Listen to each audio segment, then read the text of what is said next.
సైఫ్ అలీ ఖాన్ కు ఎలాంటి ప్రాణాపాయం లేదని హెల్త్ బులెటిన్ లో వైద్యులు తెలిపారు. సైఫ్ వెన్నెముకకు తీవ్ర గాయమైందని, సైఫ్ కు మెడ మీద వెన్నపూస మీద బలమైన గాయాలైనట్లు వైద్యులు తెలిపారు. సైఫ్ అలీ ఖాన్ కి న్యూరో సర్జరీ, ప్లాస్టిక్ సర్జరీ చేశారు వైద్యులు. మెడపై కత్తి గాయానికి కూడా సర్జరీ చేశారు. సైఫ్ పై పదునైన ఆయుధంతో దాడి జరిగినట్లు వైద్యులు తెలిపారు.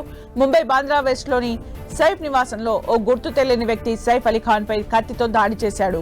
ఈ ఘటనలో సైఫ్ గాయపడగా కుటుంబ సభ్యులు వెంటనే హాస్పిటల్ కు తరలించారు. లీలావతి హాస్పిటల్లో సైఫ్ చికిత్స పొందుతున్నాడు. ఈ దాడిలో సైఫ్ అలీ ఖాన్ కు 6 చోట్ల గాయాలయ్యాయి. మరోవైపు సైఫ్ పై దాడిని సీరియస్ గా తీసుకున్న పోలీసులు దర్యాప్తును ముమ్మరం చేశారు. సైఫ్ ఇంట్లో ఫోరెన్సిక్ క్రైమ్ బ్రాంచ్ పోలీసులు ఆధారాలు సేకరించారు. క్రైమ్ బ్రాంచ్ పోలీస్ అధికారి దయానంద్ నాయక్ రంగంలోకి దిగారు. ఈ కేసులో లోతుగా దర్యాప్తు చేస్తున్నారు. నిందితుడు ఉన్న సీసీటీవీ ఫుటేజ్ ను రిలీజ్ చేశారు ముంబై క్రైమ్ బ్రాంచ్ పోలీసులు. ముందుగా సైఫ్ అలీ ఖాన్ ఇంట్లో ఉన్న సీసీ కెమెరాలను పరిశీలించారు. నిందితులకు సంబంధించి ఆనవాళ్లు లభించలేదు. సైఫ్ పక్కింటి సీసీ ఫుటేజ్ ని పరిశీలించగా ఓ కెమెరాలో ఓ అనుమానితుడిని కదలికలు కనిపించాయి.